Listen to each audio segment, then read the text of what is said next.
দেখুন আমি আবার আপনাদের কাছে ফিরে এসেছি। কারণ হলো আগের দিনের ব্লগটা সবটা আমি শেষ করা হয়নি। আগের দিনে অর্ধেকটা ব্লগ আপনাদের সাথে আমি শেয়ার করেছি। কারণ হচ্ছে একটা ভিডিওতে আপনাদের তো আমি আগেই বলেছিলাম যে সমস্ত ঠাকুরগুলো একটা ভিডিওতে দেওয়া যাবে না, কারণ হচ্ছে অনেকটা লং হয়ে যাচ্ছে। তা দেখুন আজকেও সেই জন্যে আবার অর্ধেকটা ঠাকুর কোথায় কেমনভাবে দেখলাম সেগুলো আপনাদের সঙ্গে শেয়ার করব বলে আমার মনটা না ছটফট করছিল কতক্ষণে আপনাদের সাথে আমি এই সুন্দর সুন্দর মুহূর্তগুলো শেয়ার করব। কি সুন্দর দেখতে লাগছে না লাইটিংগুলো, বলুন? আমার তো খুব ভালো লাগছে। তা এই লাইটিংগুলো তো এত সুন্দর হওয়াটাই স্বাভাবিক, তাই না? কারণ হচ্ছে এগুলো তো চন্দননগরের লাইটিং, আর চন্দননগরের লাইটিং মানেই হচ্ছে তার একটা আভিজাত্যই আলাদা। আর দেখুন গল্প করতে করতে চলে এলাম আর একটা মণ্ডপে, আর এখানে এসে এত সুন্দর সুন্দর মণ্ডপসজ্জা দেখেছি যে এত ভালো লাগছে যে আপনাদের সাথে সেগুলো শেয়ার না করে আমি থাকতেই পারছি না।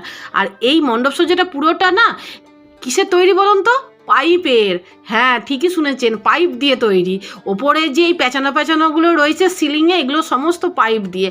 আর ভেতরে এইরকম দারুণ সুন্দর সুন্দর ছবি আঁকা আছে। আমার তো খুব ভালো লাগছিল, খুব সুন্দর। আর এই মণ্ডপটার থিম কী বলুন তো? ধর্ম শেষ কথা না, কর্মটাই শেষ কথা, যেটা আমার খুবই ভালো লাগলো। আর এখানে মায়ের মূর্তিটা একটা অন্য রকমের, অন্য আদলের। আর দেখুন আরও বেশি সুন্দর লাগছে তার জন্যে। মণ্ডপসজ্জার সাথে মায়ের মূর্তিটা একটা অন্য লেভেলের সৌন্দর্য, তাই না বলুন? আমার তো খুব ভালো লাগছে। যেমন মায়ের শাড়িটার সাথে লাল রং, আর তেমনি মণ্ডপের এই লাল রং, সবটা মিলেমিশে একদম একাকার হয়ে গেছে। দারুণ সুন্দর। আর এখানে ছোট ছোট কচিকাচারা ঘাসের ওপরে খেলা করছে, দারুণ সুন্দর। আমার তো এই থিমটা খুবই ভালো লাগলো। তারপর আবার বেরিয়ে পড়লাম, আর বেরিয়ে পড়ে যত এত সুন্দর সুন্দর লাইটিং দেখছি মনটা ভরে যাচ্ছে। আমি সৌরজিতের সাথে আর সোনামার সাথে গল্প করছিলাম যে এখানে এসে যে এতটা ভালো লাগবে, এতটা মন কেড়ে নেবে এই মগরাতে এসে, সেটা আমি ভাবতেই পারিনি। আমি বাড়ি থেকে ভাবছিলাম কতই নাকি, যে হয়তো সেরকম কিছু নয়, 5-6টা ঠাকুর দেখবো, দেখে চলে আসবো, কিন্তু তা নয়। দেখুন দেখতে দেখতে আবার চলে এলাম আর একটা মণ্ডপে। আর এই মণ্ডপটা বাইরে থেকে যতটা না বেশি গর্জিয়াস লাগছিল, ভেতরে আসার পর তো আমি পুরোই অবাক হয়ে গেছি। আমার সোনামাও অবাক হয়ে গেছে। এখানে অনেক কটা ফটোশ্যুট করলাম, দারুণ। আর পুরো সন্ধেবেলাটা ছিল এই মণ্ডপ সজ্জাটা, মানে এত লোকের ভিড় ছিল এটা দেখার জন্য, এত গ্যাদারিং ছিল। আমরা অনেকটা রাত্রিরে গেছি বলে শুনলাম যে এখন অনেকটাই ফাঁকা। আর মায়ের মূর্তিটা এখানে কতটা গর্জিয়াস লাগছে দেখুন, একদম অপূর্ব সুন্দর। যেমন মণ্ডপসজ্জা তেমনি মায়ের এই মূর্তিটা, সব নিয়ে এখানে একটা দারুণ জমজমাট একটা মণ্ডপসজ্জা হয়েছে। আমার তো অপূর্ব লেগেছে। সাদা সাদা ছোট ছোট টুনি লাইট, আর তার সঙ্গে এই রকম সুন্দর একটা অফ হোয়াইট কালারের কাপড়ে, মানে কাপড় দিয়ে এত সুন্দর ডেকোরেশনটা এই মণ্ডপসজ্জাটা ছিল যে কি বলে বোঝাবো। দূর থেকে যতটা না ভালো লাগছে, কাছে গেলে আরও মানে চোখ ধাঁধানোর মতন মণ্ডপসজ্জা ছিল। আর এই লাইটিংগুলো তো দারুণ সুন্দর, একটার সাথে আরেকটার কোনো মিল নেই। দেখুন দারুণ লাগছে দেখতে। তাই আসার পর এখানে ওই দাদার সাথে কথা বলে যেটা বুঝলাম যে এখানে প্রতি বছর বছর নতুন নতুন এনারা থিম করেন। আর সত্যিই তাই, যত নতুন মানে দিন এগোচ্ছে তত তো নতুন নতুন থিমও তো তৈরি হচ্ছে। তারপর চলে এসেছি আর একটা মণ্ডপে। এই মণ্ডপটা হচ্ছে একটা পুরো ফাঁকা মাঠের মধ্যে মণ্ডপ। যতটা বড় মণ্ডপ তার ভেতরে ঠাকুরটাও ঠিক ততটা সুন্দর।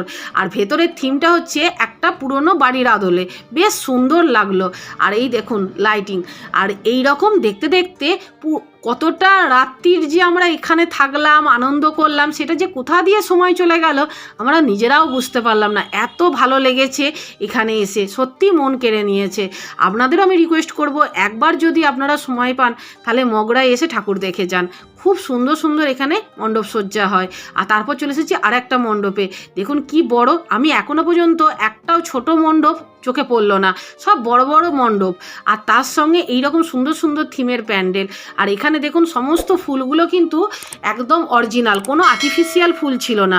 আর পুরো মণ্ডপটা ছিল সোলার ওপরে কাঠের গুঁড়ো, মানে কাঠের গুঁড়ো রং করা, যেটা দূর থেকে দেখে মনে হচ্ছিল একটা কাঠের বাড়ি, আগেকার দিনের পুরনো একটা আভিজাত্যপূর্ণ বাড়ি, এরকম একটা দেখে মনে হচ্ছিল। আর সত্যি দারুণ লাগছিল। আমি কাছে গিয়ে হাত দিয়ে তখন বুঝলাম যেটা কাঠের নয়, এটা সোলার উপরে কাঠের গুঁড়ো দেওয়া। আর তার সঙ্গে মায়ের এই মূর্তিটা, মায়ের মূর্তির সঙ্গে এই কাঠের রংটা দারুণ গেছে, একদম সুন্দর, এত সুন্দর কম্বিনেশানটা যে কি বলবো, খুব ভালো লাগলো। আর মায়ের কি অপূর্ব মিষ্টি মুখটা, তাই না বলুন।